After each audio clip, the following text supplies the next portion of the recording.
नमस्कार दोस्तों, स्वागत है आपका मेरे इस यूट्यूब चैनल पे। तो रिसेंटली केंद्र सरकार ने मॉडल टेनेंसी एक्ट, जिसको कि हिंदी में मॉडल किराएदारी कानून भी बोलते हैं, इसको पारित कर दिया है। तो इसका मुख्य उद्देश्य क्या है, इसको समझो। देखो, देश में किराएदारों और मकान मालिकों के हितों की रक्षा करना इस मॉडल किराएदारी कानून का मुख्य उद्देश्य है। अक्सर क्या होता है कि अगर आप किसी दूसरे स्टेट या फिर किसी दूसरे शहर में जाते हैं तो वहां पे किराएदारों और मकान मालिकों के बीच में किसी न किसी बात को लेके डिस्प्यूट या मतभेद हो जाता है। तो इसी मतभेद को सॉल्व करने के लिए सरकार क्या की है कि इस कानून को पारित की है। इसके अंतर्गत क्या है कि प्रत्येक जिले में किराया प्राधिकार, जिसको कि रेंटल अथॉरिटी बोलते हैं, कोर्ट और ट्रिब्यूनल स्थापित किए जाएंगे और इसमें एडीएम, एसडीएम और एडीजे लेवल के अधिकारी नियुक्त किए जाएंगे। ये जो कानून पारित हुआ है, इसमें मंत्रिमंडल की बैठक की अध्यक्षता प्रधानमंत्री नरेंद्र मोदी ने स्वयं की है और इस कानून के तहत केंद्र शासित प्रदेशों और राज्यों में जितने भी ग्रामीण और शहरी क्षेत्र हैं, वहां के प्रत्येक मकान पे ये कानून लागू होगा। अब सरकार का मेन एम क्या है? मेन एम ये है कि किराएदारी को वो एज अ बिजनेस मॉडल के तौर पे डेवलप करना चाहती है और देश में किराए के मकान का बाजार वो डेवलप करना चाहती है, ताकि हर किसी को कम दामों पे आवास उपलब्ध हो सके।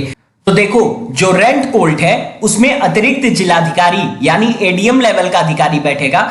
जो ट्रिब्यूनल है उसमें अतिरिक्त जिला न्यायाधीश, जिसको आप एडिशनल डिस्ट्रिक्ट जज बोलते हैं, उसके लेवल का अधिकारी बैठेगा। और जो किराएदार प्राधिकरण होगा यानी जिसको रेंटल अथॉरिटी बोलते हो, उसमें उप जिलाधिकारी एसडीएम लेवल का अधिकारी बैठेगा। अब देखो, इस कानून के अंतर्गत क्या आता है। तो इसमें है कि अगर मान लीजिए जो हाउसिंग कॉम्प्लेक्स है, ठीक है, जो हाउसिंग कॉम्प्लेक्स है, आवासीय परिसर है, जैसे आप किसी क्षेत्र में जा रहे हो, वहां पे कोई किराए का मकान ढूंढ रहे हो, आप कोई जॉब करते हो, आप रहने के पर्पज से अपने किराए ढूंढ रहे हो, तो इसमें क्या है कि आपको अधिकतम 2 महीने की सिक्योरिटी मनी जमा करनी पड़ेगी। उदाहरण के लिए मान लीजिए कि आप कोई एक रूम देखे हैं, उसका जो किराया है वो 1 महीने का 2000 रुपए, तो आपको सिक्योरिटी मनी के तौर पर 4000 रुपए जमा करने पड़ेंगे। और अगर आप कोई कॉमर्शियल किसी बिजनेस पर्पज से कोई संपत्ति हायर करना चाहते हो, उसको किराए पे लेना चाहते हो, आपको 6 महीने के बराबर के किराए की सिक्योरिटी मनी जमा करनी पड़ेगी।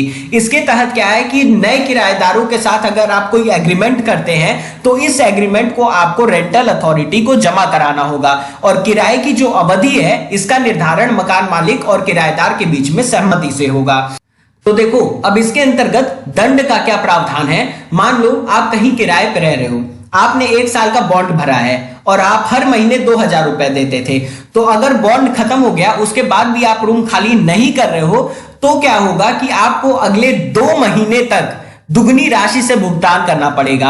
यानी आपको अगले 2 महीने तक 4-4 हजार रुपए देने पड़ेंगे और 2 महीना के बाद भी अगर आपने रूम खाली नहीं किया तो आपको 8,000 रुपए के हिसाब से आपको भुगतान करना पड़ेगा। और यही सेम चीज लागू होती है मकान मालिक के ऊपर। अगर मकान मालिक सिक्योरिटी मनी नहीं दे पाता है तो सामान्य ब्याज के हिसाब से उसको किराएदार को भुगतान करना पड़ेगा। और अगर मान लीजिए कि कोई भी आपके बीच में विवाद है, किराएदार और मकान मालिक के बीच में किसी भी तरह का विवाद है, तो आप क्या करोगे, सीधे जाओगे किराया प्राधिकार के पास, वहां पे शिकायत करोगे। और किराया प्राधिकार अगर कोई फैसला सुनाता है और उससे आप असंतुष्ट हो तो आप फर्दर जा सकते हो रेंट कोर्ट या फिर ट्रिब्यूनल में आप अप्लाई कर सकते हो।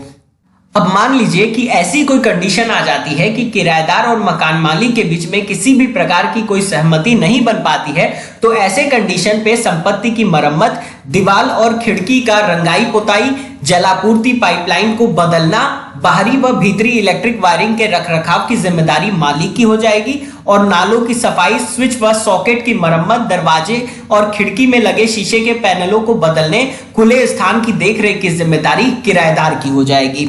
तो ये थी पूरी आज की वीडियो। अगर वीडियो आपको अच्छी लगी तो प्लीज चैनल को सब्सक्राइब कर देना। वीडियो देखने के लिए आपका बहुत बहुत धन्यवाद।